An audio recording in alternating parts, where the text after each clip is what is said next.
to begin. Hey, what is up, guys, and welcome back to another episode of the Social Primate Podcast. Today we got the return of Roberto Camacho. What's up, Robert? What's up, Eddie? How you doing? Thank you again for having me. Dude, thank you so much for making the time. And today you've been accompanied by Ivette Boyzo. Hello. Yvette, thank you so much for making the time to come out as well. Like I was mentioning just a little earlier ago, you made a trek out here, so I appreciate the time and, this late evening to get this conversation going. And then, just to kind of get the ball rolling on this, most recently, I've been in communication with Rob over the last couple of weeks about an article that he's been working on over the last couple of months, right? Yes, it's over the past 5 months. Actually, it's been one of the most labor-intensive articles that I've read in my entire career. Ah, dude, it's powerful to know that you put so much effort into finding this out, because you just released this in La Palabra. Yes. La Palabra. And, I had the chance to go over it. And, I walked out of that with just more questions and trying to understand how it's been this long till we've gotten some sort of database, like this that can kind of at least start giving us a picture in a better sense of what's going on with our gente. And I know, Ivette, yourself, you've been kind of spearheading this along with a professor that most recently, I think he passed, you said, right? Yes. I'm so sorry. Thank you. Roberto Rodríguez, also known as Dr. Cintli. He was a survivor of police brutality. He was brutally attacked by the LA Sheriff Department in March of 1979. Mm-hmm. And, he beat the case. He got all charges dropped, and then he filed the lawsuit, and he won. First Chicano ever to do that. Mm-hmm. And since then, he had been paying attention to the discrepancies on how the deaths at the hands of law enforcement are being reported, but more specifically with brown people. Mm-hmm. Yeah, I think some of the information that I saw was that like Latinos or just brown people in general are like the second largest minority that's basically like it has to go through police brutality and like all this other stuff, right? Yes, and that's one of the things that has made the compiling of data so complicated. For one, how we are being classified, mm-hmm. But also that we are not really accounting for like Afro-Latinos or Afro-Mexicans mm-hmm. or undocumented people. So it's been a little bit of a challenge, mm-hmm. But I think it has taken someone like Dr. Cintli to have that understanding of identity and the relationship between identity and the systemic issues that we face, and especially when it comes to law enforcement, to be able to identify the problem. Yeah, I think we also briefly mentioning that like some of the thing that I took out of this was like sometimes your last moments or your last form of identity is left to these officials, right, that don't know you or have no idea of who you were, right, what your experience was. And then for them to kind of just erase that identity, at the last moment of what your experience was. And that's ugly, It is. Like I've mentioned before, being able to bury our loved ones is one of the most ancient human ceremonies that we have. Since time immemorial, that's the most human thing to do, to be able to put your loved one to rest, mm-hmm. To be able to go and visit them or bring them flowers or even pray to them. But what we are seeing with our people is that they are not only being robbed from their lives, they're completely being erased. When they misclassify someone. And first of all, there's a lot of people that don't even get a name, that it's no name and identified and that's it. And then the other problem has been, how does someone in East Los end up with the last name Martinez, Hernandez, Lopez, end up being classified as unknown or white? Because mm-hmm. that's been one of the biggest problems. So we know by geography and by last name that those people are not white. Yeah. And there's an issue about how these deaths are being reported, because then there is no accuracy on the actual magnitude of the problem. So again, like you take someone's life and then you take their identity, you completely erase them. And that's when I make the analogy that this is like a cyber mass grave. Mm-hmm. And Rob, most recently, the article that you dropped, you said it was called, let me see here, I got pulled up, The Heavy Toll on Palabra. I mean, I was going through the article, and right, one of the cases was with Cesar Rodriguez that I saw was an event that me being here in Southeast LA, like Long Beach is not so far away. So in the Blue Line, right? I've taken the Blue Line Metro line. And to know that this event that happened, to this gentleman was something that I didn't really hear about. And it was it was a very brutal event, and I don't know if you guys want to talk about that a little bit. Yeah, absolutely. Well, one of the things that when we were looking through different cases to highlight, we didn't want to just, yes, absolutely, talk about the database is important, but we wanted to show that behind every single number, every case is a person, a human being, an individual, and with them are countless family members that are left behind in the wake of these violent deaths at the hands of police. And it's very striking that Latinos, Chicanos, whatever label you want to ascribe to us, we're the second most likely demographic to experience police brutality and to be murdered by the police. But our deaths hardly register a blip a lot of times in the public sphere as far as the public discussion around police violence goes. And that often happens because, historically speaking, racism, racial justice, and policing has been viewed through a black and white binary historically since the brutal invasion of this country. And we wanted to use Cesar's life as an example of showing how even a case so brutal, so awful, and yet it still goes under the radar. Yeah, that was the gut wrenching. Just to kind of give a little bit on that event. Like from my understanding, like he was getting on the train. They pulled, the guys who go in there and start seeing if you pay the fare. Like they pulled him out, which is $1.75 for a bus fare. And just to get put to just in general, getting taken to the side and gonna get arrested for just evading fare in itself is like, what? Like you're really making a big deal through this? Like I get it, transportation and costs and stuff, but in general, that just led through like these unfortunate events that led to him dying. He was not just struck by the train; he was actually pinned between the train and the platform, and he was trapped there for close to an hour, I believe, until the paramedics were finally able to free him from between the platform of the train. And he eventually, did die at the hospital. And his family actually didn't even learn until about 10 days afterwards. It wasn't until his godmother actually found out, and she informed his mother, Rosa Moreno. And this is after days of not knowing where your loved one is. They couldn't even send the police to tell her that her son had died there. And it was, it's not just heartbreaking and tragic, but it just goes to show, like Ivette said, it's like, our people are like in these clandestine, digital mass graves. Even in death, we're dehumanized and thrown away with less regard than garbage has sometimes. Yeah. Dude, man, that's intense. And again, like you just spoke to this, like this is a blip of things that have happened that we don't even know about, right? Like I had this unfortunate personal event where one of my partner's cousins, I'm not entirely sure what the outcome of the event was, but I think he ended up getting shot. And they didn't know that he got shot for like a week. So he just spent like, his body was just in the freezer, man.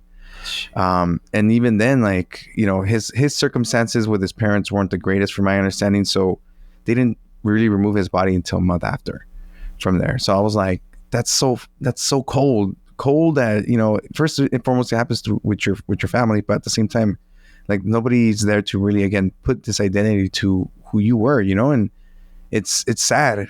And just reading this article, again, it puts things into reflection, because it's not something that's really in the forefront in the media sometimes.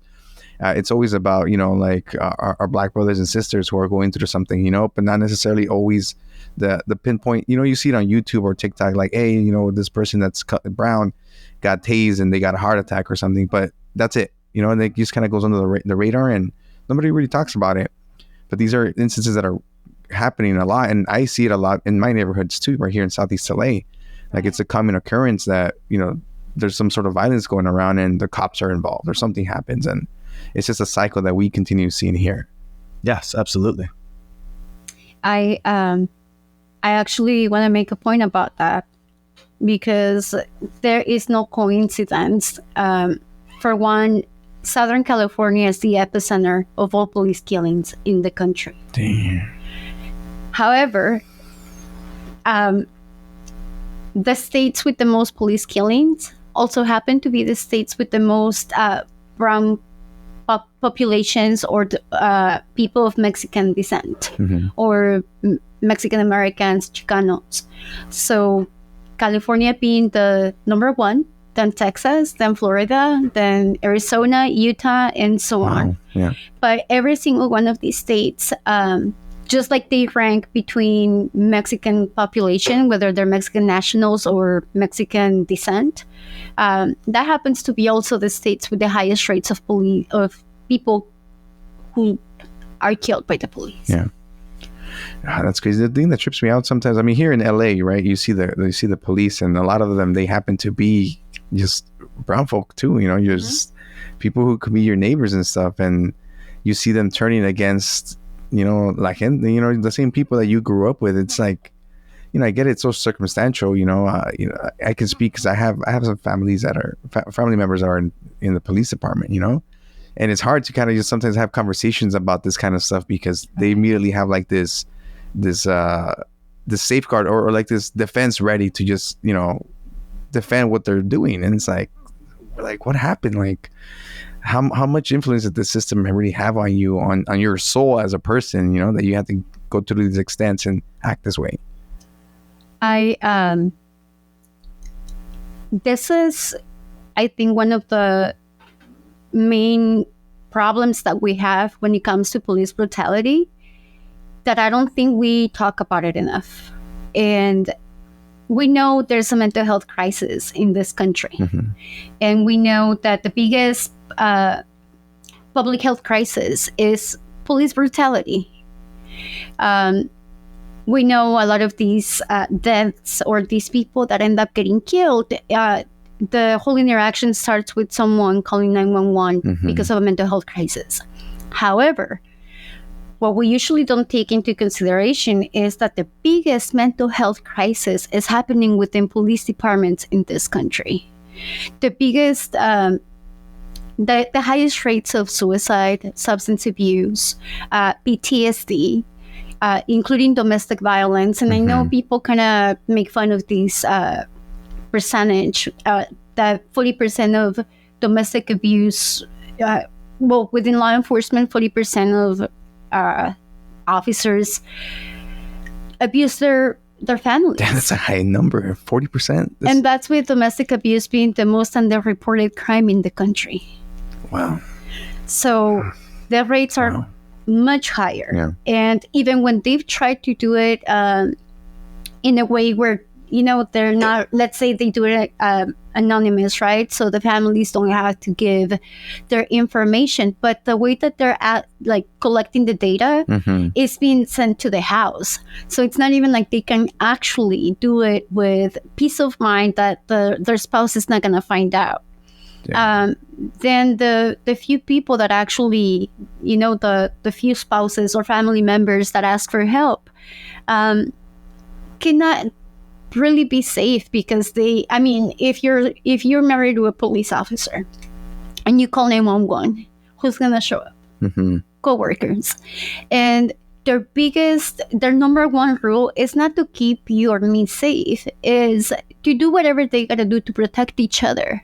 Their sense of, brotherhood, their commitment is to each other, not to the people. Yeah. So a lot of times those families are discouraged from even taking action or filing a report.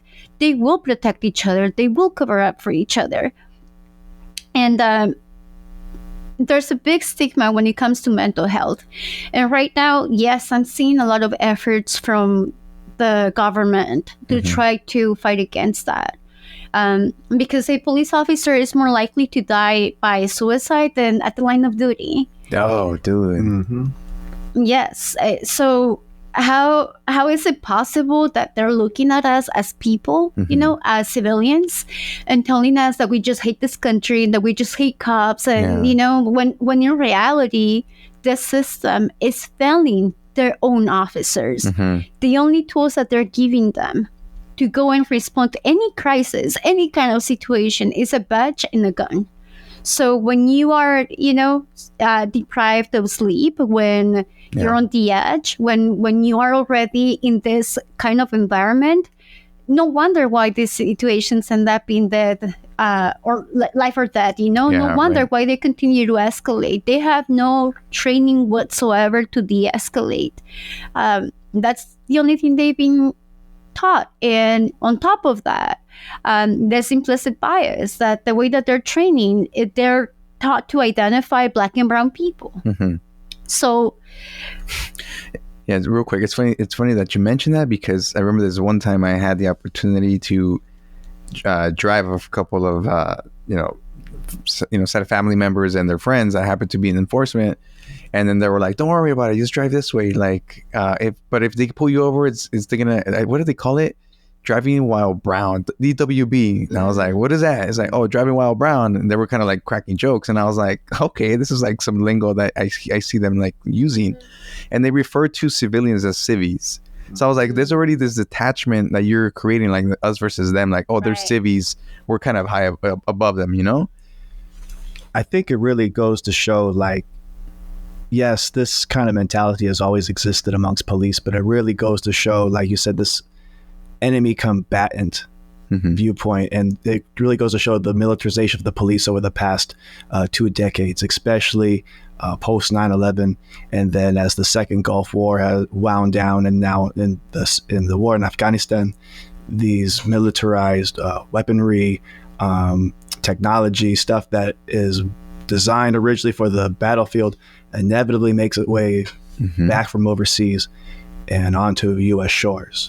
We see it, whether it's the use of MRAPs now being given, tanks given to police, drones, military, weaponry, like machine guns, stuff like that, stuff that was never meant to be used domestically. But funny enough, it always seems to find itself here after these wars abroad are used as beta tests. Exactly. Yeah, it's crazy. I saw a cop car the other day that was passing by with the sirens on, and it had like this weird siren sound that I've never heard, but it sounded kind of like a supersonic, like, and I was like, dang, they're starting to apply like some, like, that's just gonna mess with you. It's gonna make you want to either get away from this or like just disperse in a way, because it's like it's uncomfortable to listen to. Yeah. So it's like, this is a weaponization that they're using. Like you said, they use it in war as beta testing, basically, to try to figure out how to better serve it into the public protection plays, departments. And it's like, dude, this is and like you mentioned, it just gets, they're getting all these tools, but then their mental health is like down, in the shithole. We're saying that, I'll beep that out, but in the shithole. And it's like, dude, like, really, like, you guys are focusing on the wrong things here. Absolutely. Yeah. I just find it so disturbing and concerning. And I mean, it makes sense that if you're arming and militarizing mentally unstable people, that we will end up with 35,000 people killed since the year 2000. It makes sense. This is by design. It's not just what did they do? Did they break the law? Did they provoke them? Oh, well, how about you just listen? How about you just comply? Like, no, this is by design. This is exactly what it's intended for, and whether the officers realize it or not, like, there's a reason why they're legally protected to do anything. They kill, they lie, they cheat, they set up, they plant guns on people. Like, they can do anything, but they continue to keep their jobs. Yeah, I mean, one thing that I think was like, I had this experience was when I lived in the city of Maywood. If I'm being straight honest, like, in this position this night, me and my partner at the time, we were having this argument, I like to think that, when arguments escalate, there's people usually kind of like yelling, The neighbor, I guess, thought it was too loud. They called the cops. We had already cooled off. It was like a whole hour later. I was already watching TV. She was in the room and stuff. And then I get a knock, tack, tack, tack. And I was like, what the hell? I'm in my boxers and stuff. I peeked through the curtain, and it's like 4 cops outside the door. And I was like, what the hell? Open the door. Flashing the light. And I was like in shock already. Because first of all, I'm not even expecting these guys. They come in and they start like, what are you doing right now? Like, who's screaming? I was like, what? Nobody's screaming. No. And they like just went indoors. They got guns drawn. My partner was in the bathroom. She was showering with my kid my kid was like 2 or something at the time. They came into the bathroom, guns pointed into the shower. They got me, and I was like, hey, what's going on? And they're like, stop resisting. And I'm barely moving, and they already start handcuffing me. And I'm like, I don't even have pants on. And they start like shoving me down the stairs and put me in the cop car. And I was like, what the fuck? Like, dude. And then my girl later told me, my girl at the time later told me, she was like, they just came in. Like, I was just getting out of the shower, guns drawn, like, hey, where's, who's screaming, blah, blah, blah. And I was like, everything at that time, it was just one spark away from turning deadly, And all because, it was just an argument we were having, we cooled it off afterwards, but they still showed up, not knowing what happened in the situation, busted into the door. I'm like moving because like we got random people coming into the house out of nowhere, and I'm resisting. And it's like, what the hell? So that, and, and kind of going back to the situation, that an unfortunate situation with Cesar Rodriguez, the fact that this escalated so bad to the point where it ended his life over something so stupid, it's like, it angers me because, I easily could have been in a certain situation like that. And I know people who have been in situations like that. So it's like, it's good to know that there's somebody out there putting in the work and trying to, get this information out there so any of us can have information on this and really understand where we stand, I think it's very telling, Eddie, because you're absolutely right. All of us can either ourselves could have seen ourselves been in a similar situation or know somebody, whether it was a friend or a family member, whether it's a brother, a father, a sister, a cousin. And when you get down to it, that's why reporting on the database and the work that Ivette and Dr. Cintli and the whole crew have been doing has been so vital, because you can't identify a problem unless you have data from which to analyze it. And unfortunately, when it comes to our communities, almost exclusively, we are always viewed through the lens of immigration. Yeah. Which, don't get me wrong, is very important that our undocumented brothers and sisters, that the struggles that they go through are highlighted, because that's very important. It deserves the attention that it receives. But with that said, though, a majority of Latinos in the United States are not immigrants. Majority are born here in the States.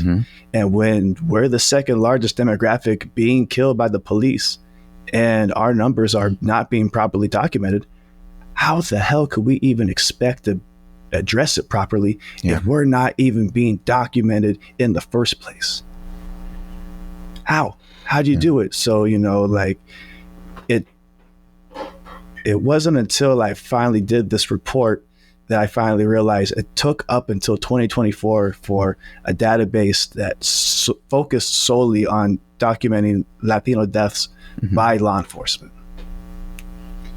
And again, that's just counting police and sheriff, because we took into consideration the Border Patrol, immigration centers. To me, this is genocide. There's no way that we can put it any other way. These are crimes against humanity, and on international law, by definition, this is, again, by design. This is no different than, the violence that we've been facing in this country since its conception. And it's really unfortunate. It's really sad because we don't even make it into the mainstream narrative. Yeah. And the worst part about this, again, there's the idea, just comply, just listen, the systems are systems of control. So no matter what we do, no matter what we try, no matter what we say, somehow, even if you're complying, even if it's mistaken identity, it's still going to happen. And the most important thing is that we need to understand that none of us are safe. None of us are safe. When we look at these names, when we look at their families, when I look at Cesar's mom, when I look at Doña Rosa, that's my mom. Yeah. That's my tia. That's, my neighbor. When I look at Cesar, that's my brother. That could have been my son. That could be any of us at any point. And if we don't have true, accurate data to reflect the magnitude of the problem, and this is traumatizing. This is traumatizing for our communities. And let me tell you, the other part about this issue is that there's parts of this country where these communities don't ever encounter a death by police. And they're predominantly rich and white. So there's a lot of places where people don't have these kind of interactions with law enforcement. But in our communities, in the places where it happens a lot. Yeah, often. And that's here in Southern California. Again, that's the epicenter for all of it. And if our gente continues to think like this is an issue that's distant, that it's not related to me, has nothing to do with me, well, like Rob was saying, that it's just usually seen through the lens of immigration. So, I was born here, I'm documented. Or just follow orders, or just behave or just comply. Then we're completely desensitized from the reality that it could be any of us at any point. Dr. Cintli, when he was beaten by the police, he was a journalist. And he was just giving coverage to Boulevard Nights on Weir Boulevard. And he took pictures of the sheriff beating up another young man.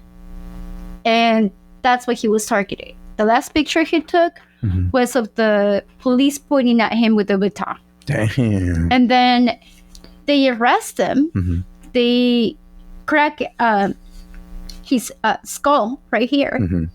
And they leave him bleeding for hours. Then he spends 3 days at a county hospital. And before he gets released, then he's arrested for assault with a deadly weapon. For, attempted homicide and then assault with a deadly weapon. The deadly weapon was his camera. Bro. So this is not something that just started a few years ago. This is not something that is new. This is something that has been happening for a long time. On that note, I will suggest to the audience to look into the case of Santos Rodríguez, 1972. 12 years old. It's horrible. So He was 12 years old? yes. What? I believe this was in Texas. The police thought him and his brother were stealing from a vending machine. Then go and pick them up from their house, put him in the back of the patrol car, and the officer starts questioning them with a gun, playing Russian roulette. In one of those questions, the gun went off, and Santos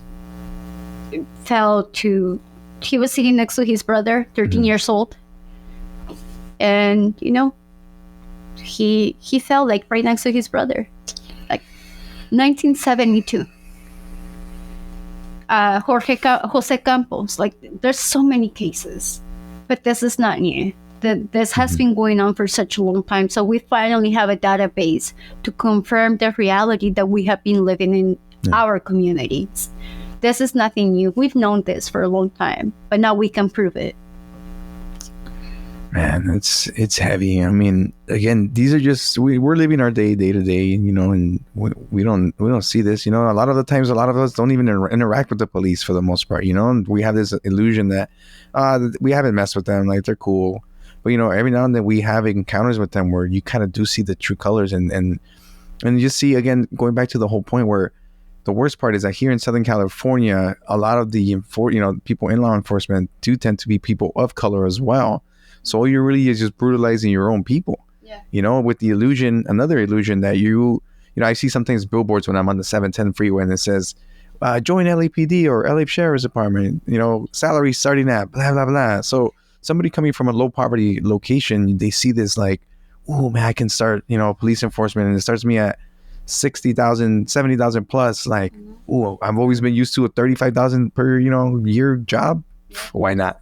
And Eddie, that's another reason why we were very deliberate in making sure that we put a human face to this particular article as well for the heavy toll, because another family that we talked to was the family of Ernie Serrano, who was killed by the Riverside Sheriff in 2020. He was shopping at a Stater Bros supermarket and was accosted by the Riverside Sheriff and was put in a prone hold and died there in the supermarket. And for the piece, we talked to his tia, Sandra, and his cousin, Natalia, who was a community advocate. And kind of to go back to what we were talking about earlier is that there definitely is a noticeable difference with how police treat Black and brown folk versus how they treat white people. Yeah. Because the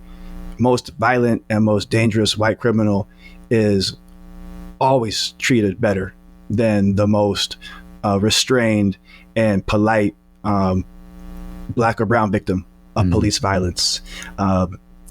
If you don't mind, I would like to read a small excerpt actually from Natalia from this article. Yeah.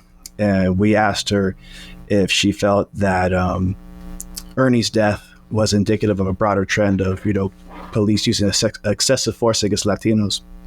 And she said that she does believe so. And I quote, she said, "I do really believe that race was a huge factor in the way he was treated. There are numerous cases of white people who the police were called on, and police had so much more patience and restraint when dealing with them. But when the police have a confrontation with someone who's Black or brown, they don't care about the life of the person they're supposed to be serving. At the end of the day, police are not supposed to go on murder. They're supposed to serve, protect, do whatever they can to de-escalate." Mm-hmm. There's I don't know. There's people always talk about reform and like police reform and all this stuff, but it's like, how can you even start when like every single aspect of it is just been made to put people against the lower class? Yeah. Eddie, I know we talked about this in our last interview, that sometimes these systems, these oppressive systems, they've been built up over hundreds of years, and they feel like they could be insurmountable. They feel like things that, how could we ever reform them or even abolish them?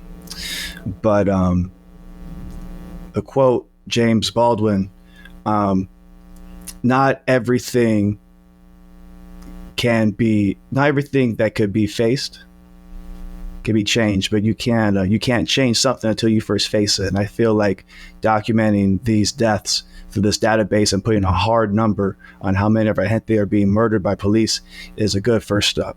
Yeah, absolutely. To the point of the Natalia, Nata makes such a good point that is reflected in the data that we have, because we found that obviously white people get killed too, but they're killed at a much later point of their life, late 30s, maybe 40s. In contrast, Black and brown people get killed in their teens, early 20s, maybe even late 20s, but by the time that a white person gets killed by the police, a lot of them already have like a long criminal record. They've been in and out of institutions. They usually belong to like gangs, like biker gangs. A brown kid, a black kid, might not even get the chance to even become a criminal. Yeah. They don't ever get the chance to make a mistake and try to better their life, because they're killed right then and there. And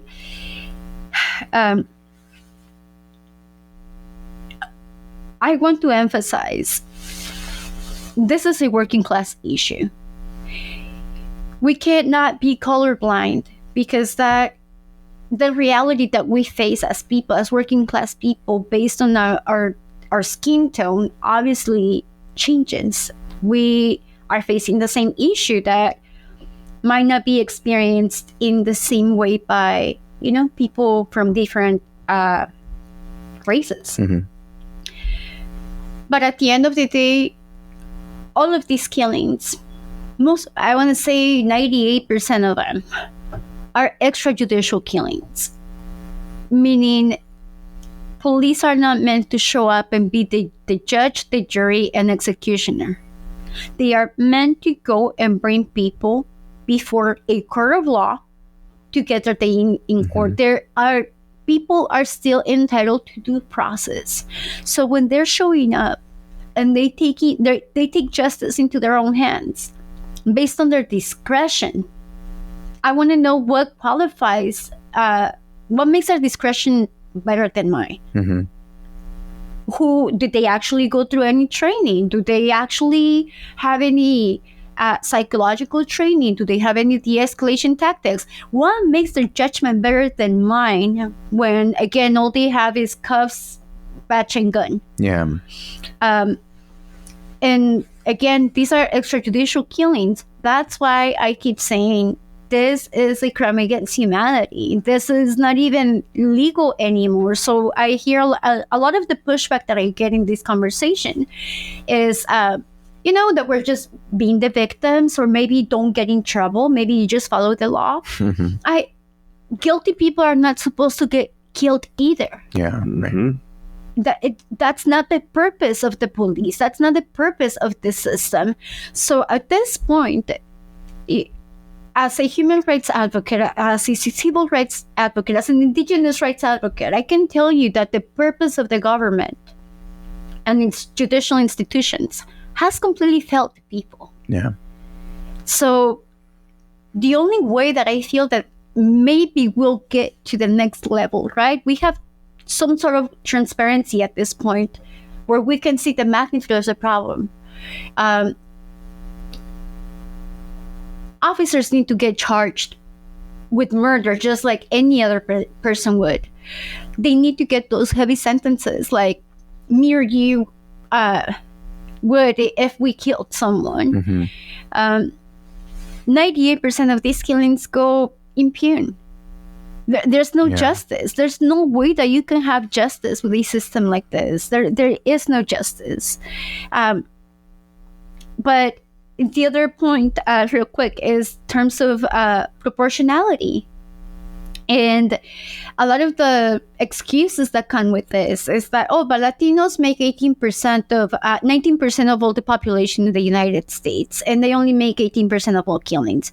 Well, one person is one too many. Mm-hmm. However, with the Black community, with African Americans, despite them only being 12% of the population, they make 24% of all killings. Damn. So that's why I say we cannot be colorblind. Because the darker you are, yes, the easier that you will be targeted. Mm. But there's no proportionality, the white category. Yeah. They are they're 60% of all the population in the United States, but they only make 40% of all killings. Damn. So how can we turn a blind eye to that, right? Yeah. How can we deny that this has everything to do with race?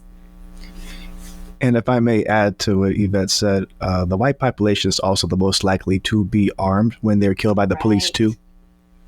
Yeah. I just want to put that little tidbit for the listeners out there. Yeah, you see videos of them like with AKs or walking around with shotties, and it's like, what? And then the cops running away. He's like, what are you doing?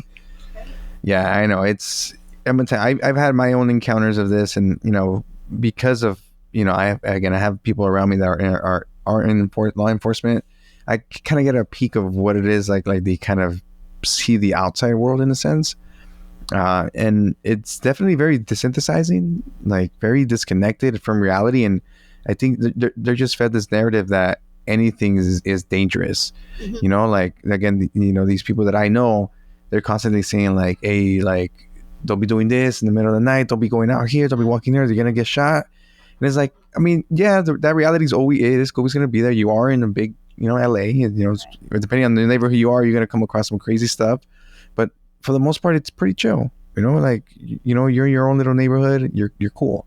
But, it gets this paranoia that also gets kind of fed that just only adds to the mental health pressure that they already have, that the world is out to get them, It really just goes to show to the mentality that is reinforced within the ranks, because the way they view our communities, we're not communities that are supposed to be protected and served. We're viewed as enemy combatants. Right. We're viewed as an insurgency that is supposed to be crushed. An invading army that is, hiding a weapon under every blade of grass. That's how they view us, and that just gets perpetuated by this, thin blue line culture that permeates every branch of law enforcement, from state, local to federal. And I think in regards to, so on top of that, right, like we already know they're so desensitized that they can't even have normal interactions with everyday people in the communities they live. But then that feeds the culture of gang violence within law enforcement. Because now you just, like if you want to hang out, if you want to feel a little bit normal, you cannot be okay with your people, with your community, with your neighbors. You got to go with one of the boys. And what are the boys doing? Well, they're drinking, they're shooting, they're having tattoo parties, they're chasing ink. Google LASD gangs, by the way. But that's part of the problem. Like, it is a whole culture, and that's by design. So when we look at things in that way, and I think about it like when a police officer is having a mental health crisis, or they're trying to bring awareness to corruption within their own department, there's not a lot of help. There's not a lot of services. They might have to struggle in silence. However, if that officer gets killed, or, they will be the hero, they will give them fame and glory, the family will get the benefits, but that's only when they're dead, and that, to me, regardless whether people see it or not, whether the officers see it or not, the message is clear, and that means that they're worth more dead than alive. So at the end of the day, they're just cattle, they're just disposable to the system. They might have some sort of status in society, and they might have like certain privileges and benefits, but at the expense of what? At the expense of who? Because at the end of the day, when they need help and they're here alive and they need support and services, the system doesn't care about them either. And it's clear, like they show it over and over again. And it's you wish if there was like an easy answer to like just fix things, but like you go down that rabbit hole, you see that there's just cracks all over the place, and it's gonna take some huge overhaul of, I don't even know what at this point, like culture shift. I don't know, like. One of the things that we wanted to highlight in this piece that ran on Palabra also is we wanted to really showcase the decentralized nature of policing in this country. There is no national database for people who are killed. There is no national standard. In general, there's no official database federally that tracks deaths, and there's no national standard on categorizing people, on no national use of force policy either. And the fact that Ivette, Dr. Cintli, and everybody is part of the Raza Database had to go through so much astronomical efforts to track down, coroner's reports, police reports, doing name matches through the U.S. Census. The fact that there were so many hoops to just get this amount, which Ivette will attest to, this is a estimate. These numbers are by no means, like final. You know, there are still some individuals that are unidentified, you know? Yeah. And I hope that this article, even though, yes, it does focus on like the deaths of Latinos, I hope that one thing people take away is that policing in this country is decentralized purposefully. Yeah. It is meant to be made difficult to reform. It's like playing a game of whack-a-mole, because like even if you get a handful of reforms in one department, okay, well, you do it like, just say LA since we're here. Mm-hmm. All right, well, what about Santa Ana? What about San Francisco? Yeah. What about San Diego? All these places have different standards. They have different policies, and there's no way to get a national standard applied, at least not right now, not that we know of. And I thank you so much for bringing that up, because this has been possible thanks to open source databases that have been done by volunteers. And what we did was just kind of compile all of them and, you know, eliminate duplicates and kind of just make sure. Jesus Garcia, he was a childhood friend from Dr. Cintli, and he is a former U.S. Census Bureau employee. So he's the brains of this operation. Nice. And, you know, again, it's been based on volunteer work. This is the work, this should be the work of the FBI.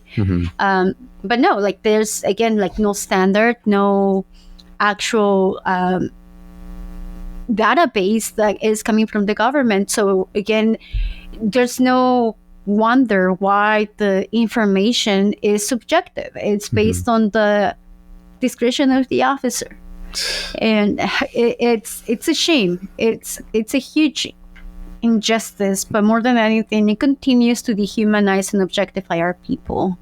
From all the numbers that we collected up until the year 2022, we stopped at 2022.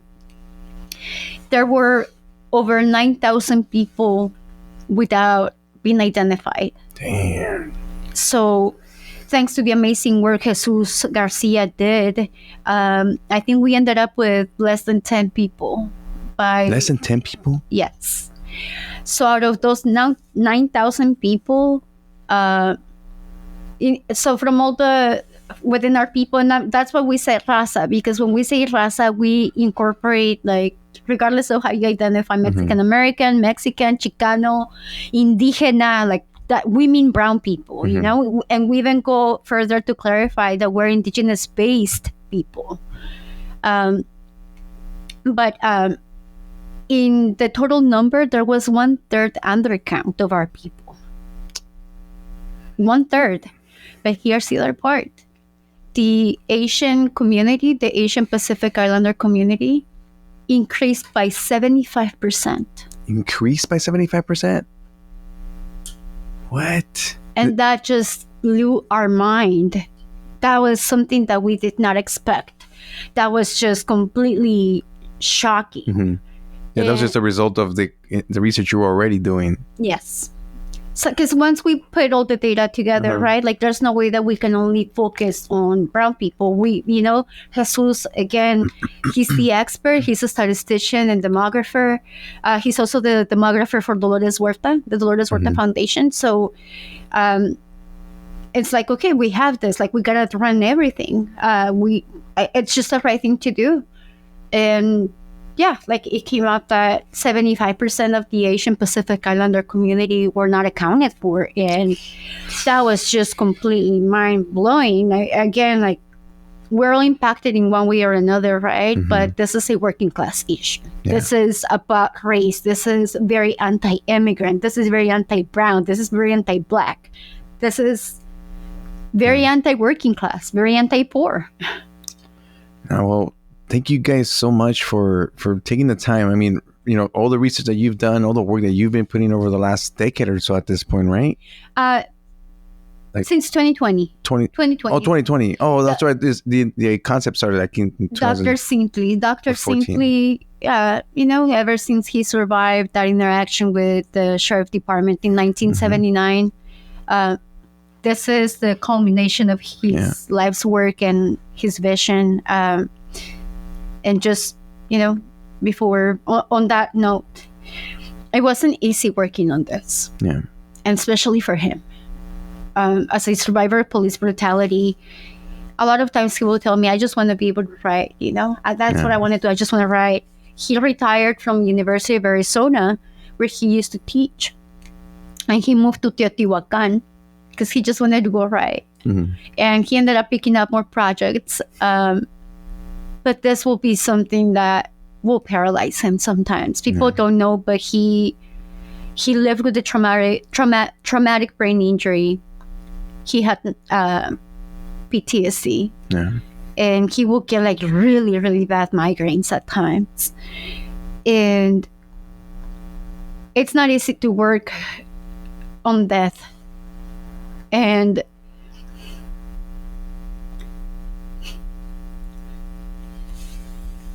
it's 35,000 people.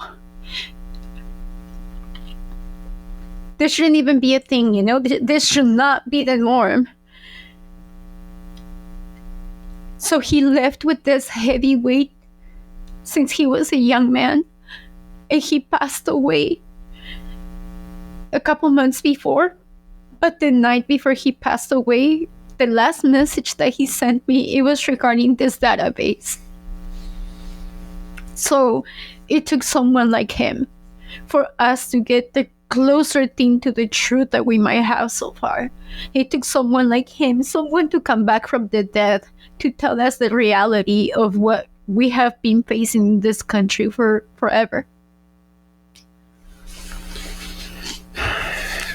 It's heavy, but very great, work that's going to be appreciated, as time just kind of revolves on just what you guys have been doing. I'm so sorry to hear that. I hope that with the work that you guys continue doing, it only makes his vision stronger, and it lives up to what he wanted to as well. And all we could do is, just take it upon ourselves. It feels like it always comes down to the people having to step up and do it themselves, and, it just shows that we have the perseverance as a community, as a society, and as a cultura to just fucking push through these things, and keep our head up, even if it's heavy, like this kind of stuff. But thank you guys again for making the time to do this episode. If people want to find out more about this article or about more of the work that you guys are going to keep doing and any future articles that you come out with, Rob, where can people find you? Yeah, of course. So if you want to read the full article, it's on Palabra. It is called The Heavy Toll. Also, you can follow me on social media. It's Rob_Camacho_SD, and that's the same for Twitter, Instagram, Threads, and that's where you can find all my latest writings. And if I may, just add one more thing. I hope that the people listening leave this interview with one of optimism and not one of dismay, because like Ivette was saying, this incredible project is something that was done with a small group of people, a small band of determined and courageous people. And they were able to do this, identify thousands of people that had been in these digital unmarked graves. If a small group of people could do incredible things like this, just imagine what we could do if we all came together and brought our gifts and skills to make this world a better place and to tackle these oppressive systems. And it's not just a dream. We can make a reality as long as we come together. Oh yeah. Rob, Ivette, thank you so much for making the time. Ivette, if people want to follow you on Instagram or get more information about yourself, where can people look that up? So you can find me as Ivette Xochillot. Xochillot is kind of complicated. Or you can look up La Raza Database, La Raza Database Research Project, and you can Google it and you can find me there as well. You can see my name. If you want to see the final report, it is being housed at Cal State San Bernardino, the University of Cal State San Bernardino. And we are still not sure if the project will continue, but I will say, like, stay tuned, because there's a group of very dedicated students, and it seems like there might be another second phase to this. Yeah. Awesome. Well, thank you guys again. This won't be the last time. I'm sure that we'll have a conversation like this, and we'll see you guys next time. Thank you. Thank you. It's an absolute pleasure.